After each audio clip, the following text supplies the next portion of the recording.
welcome everybody to Pebble People episode 6. This is our first time doing it via Zoom. Usually we have sort of somebody in the room, but I'm so excited that we've managed to, now gone multi-channel. So super excited also to be hosting Mike Roberts today.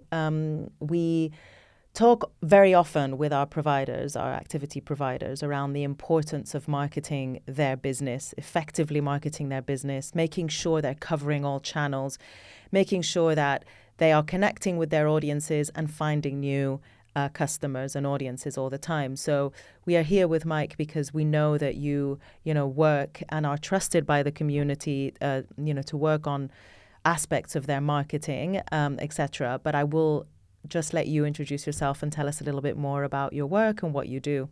Yeah, thank you so much, Sabine. So, my name's Mike Roberts. I have a company called Making Digital Real. And yeah, to summarize what I do in the company, it's as simple as I've been in sales and marketing since I left college, so for 20 years. And over those years, I've built up a huge amount of knowledge about video marketing, the way that people market their business, with the technology that they've got available to them now, which wasn't even around maybe even 3 to 5 years ago. So, what I'm helping people with at the moment is their aspects of digital marketing, such as getting their podcasts edited, getting them distributed and heard by a worldwide audience, using things like globalization to make use of platforms such as LinkedIn, and doing it effectively whilst also rehumanizing the whole approach because it is a saturated market now and there is a lot of digital pollution out there. So the sooner we can get ourselves back into that digital realm of marketing, the better, because at the end of the day, we've still got to remember that we are people and we've got to keep that human element alive. Yeah, indeed, that's very true. And who are typically your customers or the people you work with, Mike? A whole range. But recently, over the last few years, I've been working very closely with people like the Children's Activities Association. So I'm a Uh-huh. community director for them. But anybody that has franchise networks or small to medium enterprises that just really need that little bit of help or extra boost.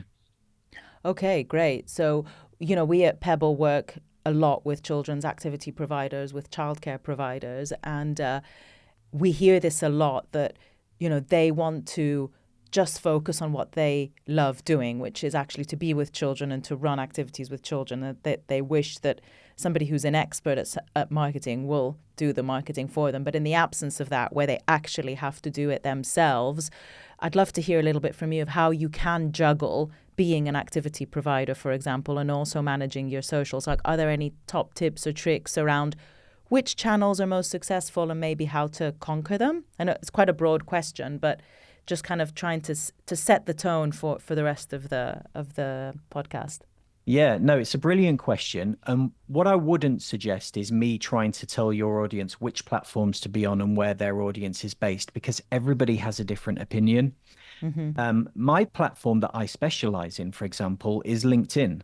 Okay. I love that platform simply because the people that I work with, even if you are a children's activity provider, your audiences are, predominantly mums and dads, let's say. And mums and dads are on LinkedIn, even though Hmm. it's considered a business to business platform and it might be considered, the granddad of the social media. It is a lot more colorful, it's more glittery than it was a few years ago. And I'm quite happy going through some of my favorite ninja tips with you, if you like, in terms of what I show people when it comes to LinkedIn, for example. Yeah, let's do it. Cool. I'll go with my first one, and that is automating the right way. Now, when I say automation, I don't want people thinking that I'm talking about, those really spammy messages you get on LinkedIn that has been automated and they've been sent to 1,000 people. There's no personalization in there, and it's just awful. Yeah. When I say automation, what I mean is creating something, whether it's a video, whether it be high professional or just with your mobile phone, but thinking to yourself, This is a great video that I can use as evergreen content. Now, with that video, there are so many places you can have that kind of stuck on LinkedIn to optimize your whole profile. Number one, on your profile page, for example, we have something called the featured section. If you haven't activated that yet, this is an amazing area where you can direct your audience into anywhere you like.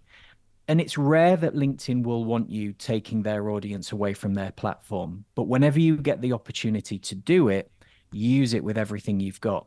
So create something which is a video. This is about you, because remember, LinkedIn is a platform about people, not your business or your logo. So people can understand and get that little bit of um, access into your little world Yeah. so that when people land on your page, they can learn more about you. That video might have a call to action. The call to action might be a landing page where they get some type of lead magnet or freebie of some kind.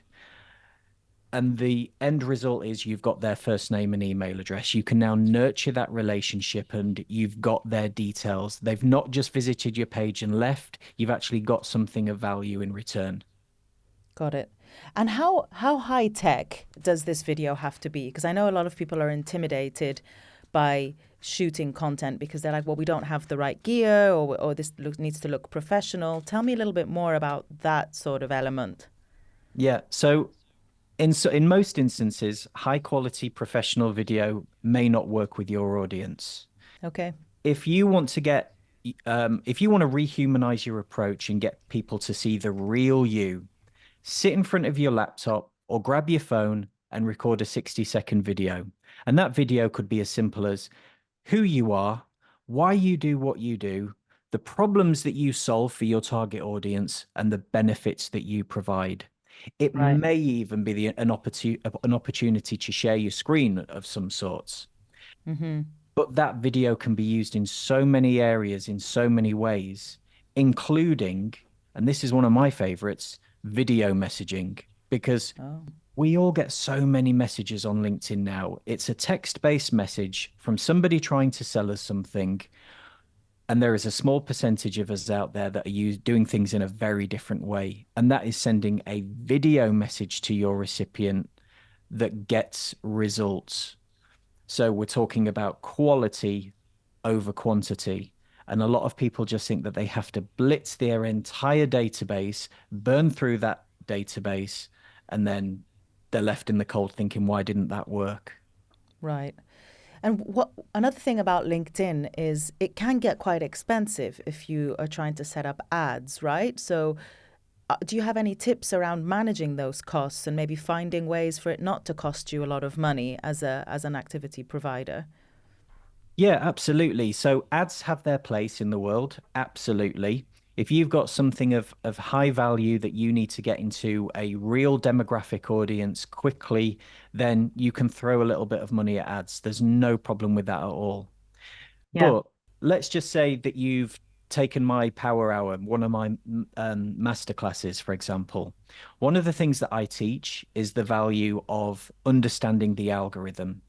So if you know about keywords, the right use of things like hashtags, having a community in your LinkedIn network where you can tag them and you know that they're going to respond and interact with your post, having the right call to action, all of these different elements will take you from doing a post which gets 10 views to doing a post which could eventually get well over 1,000 views from the right people.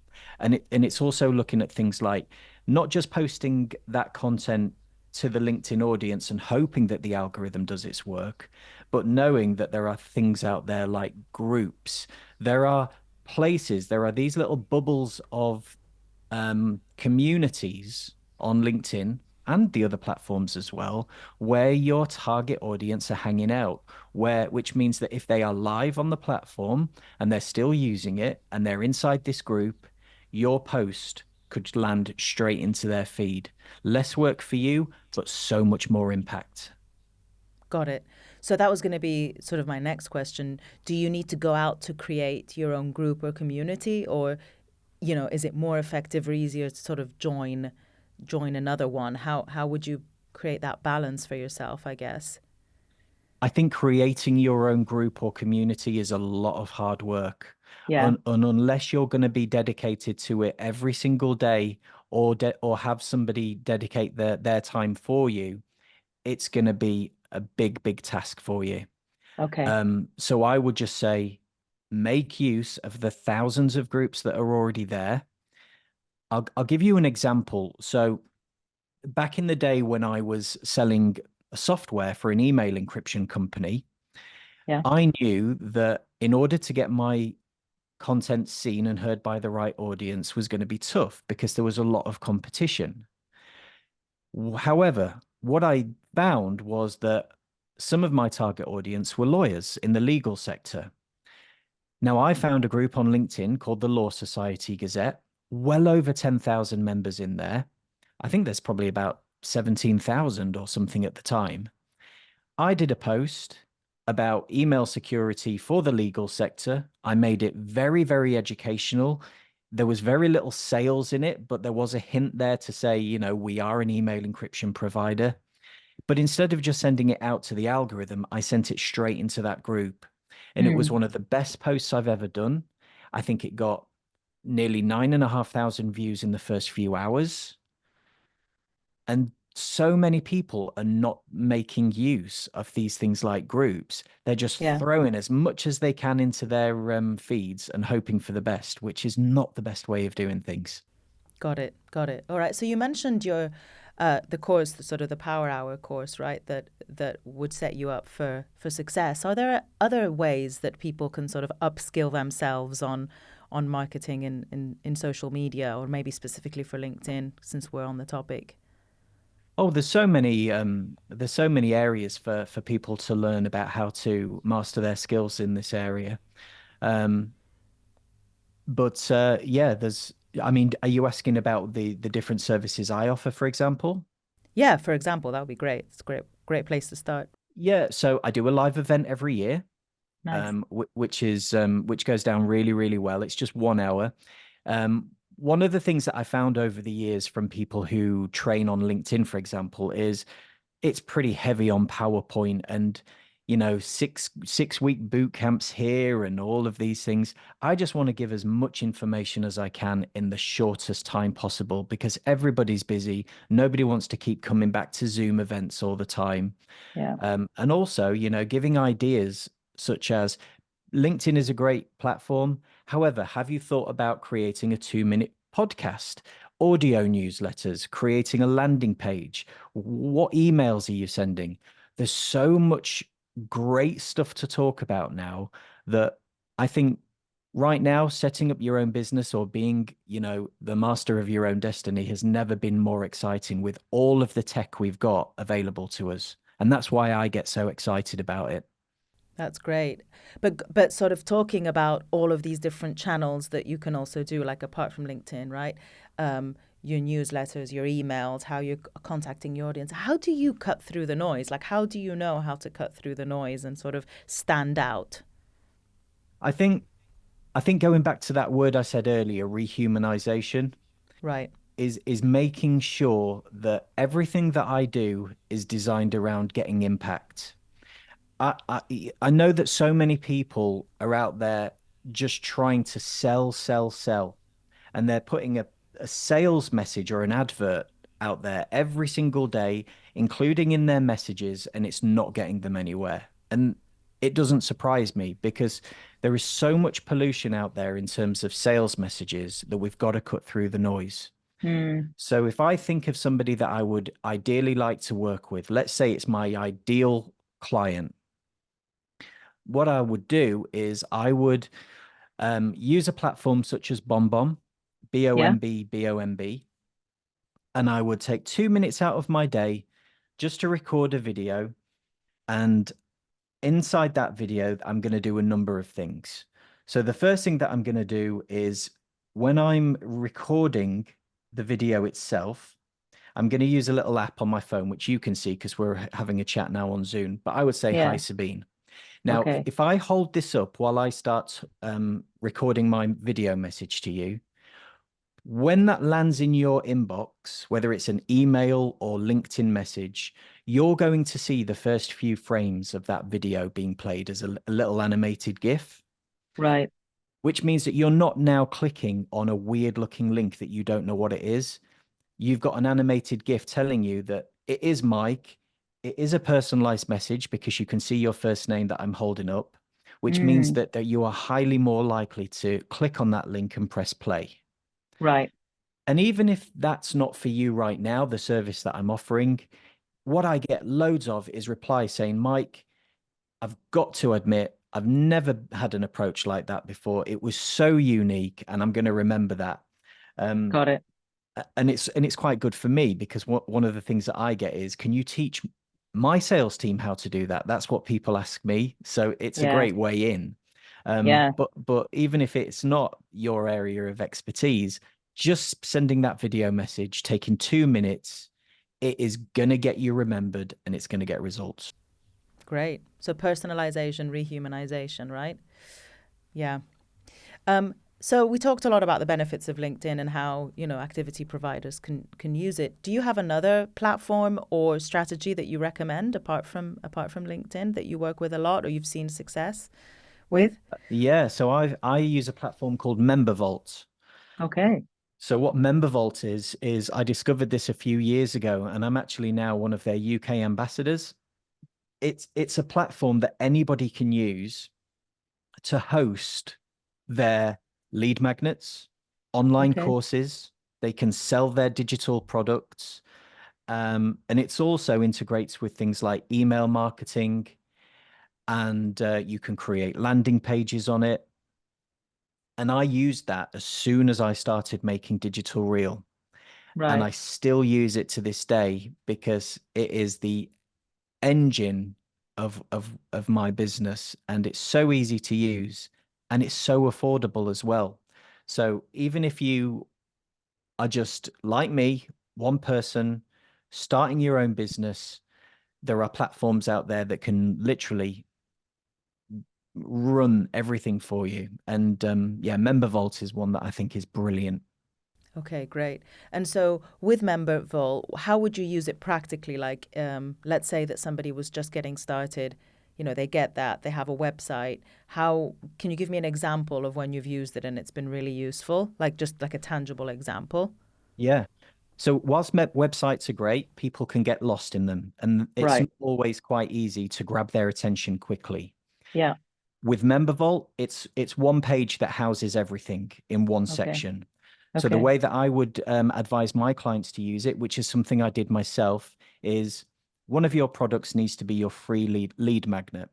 Now, Mm-hmm. yes, you could go down the route of it being something like a 10-page PDF, which is what everybody's doing at the moment. Or you could record some type of audio file, something that people can digest audio rather than reading. Uh-huh. And that hidden, not hidden, but behind some type of wall, which means that the recipient needs to give you their name and email address, means you are now creating your email list, but you're giving them something which is different than the norm. And you could even turn that into a podcast and have it as an audio newsletter. Yeah. So there's so much that we can do now, but that's one area I would use MemberVault. Give something away, make it a value, and then start growing your email list. Got it. Got it. I think it's super interesting, isn't it, when you think a little bit about the wave of marketing, because it started digital marketing when it first started becoming really, really popular in social media, advertising and sort of influencers. It peaked, and now I feel like we're sort of in the post era. Would you agree? Yeah, I think when it was new, it was exciting. Yeah. Then we all started getting hundreds and hundreds of marketing emails in our Yeah. inboxes. We all got really bored of it and we were kind of hooked on that unsubscribe button. But what I see now, as we've gone through all of that noise, is I'm seeing people think differently about Yeah. marketing. And I'm Right. also seeing emails land in my inbox that actually have some meaning to it now, that's giving me some value. Yeah. And when I see that, I'm thinking, great, now people are getting the hang of this and they're doing it the right way. Right. So sending emails that actually are valuable to somebody rather than just sell, sell, sell, right? Which is you just gloss over it and hit the unsubscribe, as you said. Yeah, because we've all got to kind of grasp this whole new digital realm that we're living in. Mm-hmm. And I think that when we now have messages sent to us where we can put actionable tips into place, where we can actually use what we're being told, and it's helping us grow our business or grow in our daily lives, I think that's so different to the last few years of what we've all been receiving. So I think it's a good new era we're entering. Cool. And so, just briefly touching on, other platforms, sort of like TikTok or Instagram, are there any top tips on those platforms? I know that you mentioned that you sort of focus on LinkedIn primarily these days, but are there any top tips you can give activity providers? I mean, that is where a lot of parents are also scrolling, for hours. And so you do need to cut through the noise if you're going to reach parents. You'll definitely reach parents, but will you reach them effectively, I guess, is something that we always wonder. Yeah, I think my biggest thing with Instagram at the moment is, first of all, when we're posting on Instagram, it's hard for us to attach external links. So Yeah. they don't really take anywhere. And I see that a lot of people either have a link directly to their website in their bio, Mm-hmm. or they've added loads of links.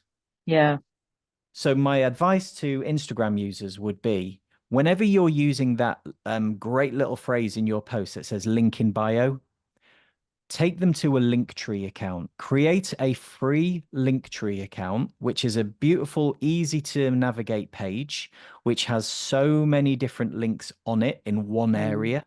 Yeah. So for children's activities providers, book your class, or Mm-hmm. go straight to your scheduling page, look at our latest Easter activities or Christmas activities, whatever it might be, but house them all in one easy to navigate page. That's your link in bio, and then you're not going to confuse your audience. That's a huge thing, which I love about Instagram. Yes, you can have link in bio, but make that link work. And Linktree is my go-to platform for that. Okay, great. And what about TikTok? I know that TikTok is very much a platform that is more for the newer generations, but I know that a lot of new parents are going to be on it too. So do you have any insights on that or sort of top tips? No, I mean, I'm not a huge I don't know a massive amount of about TikTok, but what I Yeah. do know is that it doesn't like scheduling tools. So if you are going to be posting on TikTok, do it from your own device Got it. natively on TikTok. Yeah. Um, that would be the one thing that I've learned recently, because I tried a scheduling tool, like Hootsuite or Publer. And then when I tried posting natively from the app itself, the views absolutely were huge compared Ah, to through a interesting. scheduling tool. Yeah, so that would be So, my advice on that one. Yeah, that's a great tip. That's really good. It's good to know. So one final thing that I wanted to touch on is, as an activity provider, right? Are there things that you need to, that are unique to your business as a children's activity provider, that are unique to your business that you need to really understand and be mindful of, that are going to work for you for, when you're thinking about digital marketing? Like, what is the key difference, I guess, versus an e-commerce or versus an adult activity platform? Is there anything there that you think people need to be mindful of and that they can use to their advantage or in their marketing messaging? I would just say always have a great call to action in the messaging that you're doing. Make sure that you're identifying exactly who your target audience is. If you're putting out any type of content through whatever social media platform, just try and tell me in the first two sentences exactly why I should be reading this. You could okay. even start your content with, um, you know, mums and dads of under sevens, this post is for you. Right. Because if I see something like that in my feed, I've more chance of stopping because you've already caught my attention because you've told me that this post might be relevant for me. You've captured me in that first sentence. Got it. So it's about, I guess it's quite easy for activity providers to know who their key target audience are because they're interacting with them every day versus with e-commerce, you almost don't, you do know from analytics, but you're not necessarily, since they're not coming into your shop, you don't really know who they are, right? So I guess that is a good one there to think about. Like, you're running an activity, you're meeting the parents, you're meeting the children, so you can really put yourselves in their shoes, right? And speak to them directly through that kind of messaging. Yeah, 100%. You got it absolutely spot on. Great. And then are there ways you can reinforce digital marketing with physical marketing, perhaps when they do come over to your class? Have you seen instances of that working, or how do you bridge the gap? Well, it's not something I've been hugely involved with, because digital marketing is something that I've really taken my attention to over the last few years. Mm-hmm. So, with regards to physical marketing, other than just being present for good networking events, Yeah. Obviously, whenever there's a brilliant event local to you that's going to get you in front of the right people, I'm always a fan of face-to-face networking, as long as it's done right and it's not your typical 6 a.m. 60-second pitch for everyone in the room ones, which I'm not a huge fan of. Yeah, no, fair enough. Fair enough. Mike, I know we've touched on a lot of different things. Do you have any other things you'd like to share with us that you're going to be useful for our activity providers and listeners? Well, all I would say is if anybody is interested in my 120-page ebook, they can look in the show notes. I will give you a special code that they can use and they can download that for free. Amazing. And I just want to say thank you for having me on today. And I really, really appreciate you bringing me on. No worries. We really appreciate your work, and we love that working with activity providers is so important because, as I said, it's not their core business. And so therefore, the more that we can help them, the more that we can, provide these resources for them, or if they could work with you, that would be just a huge asset for them. So thanks so much for sharing some of your tips and thoughts on the matter. Oh, you're more than welcome. Thank you so much. Thank you. Take care. Have a good one.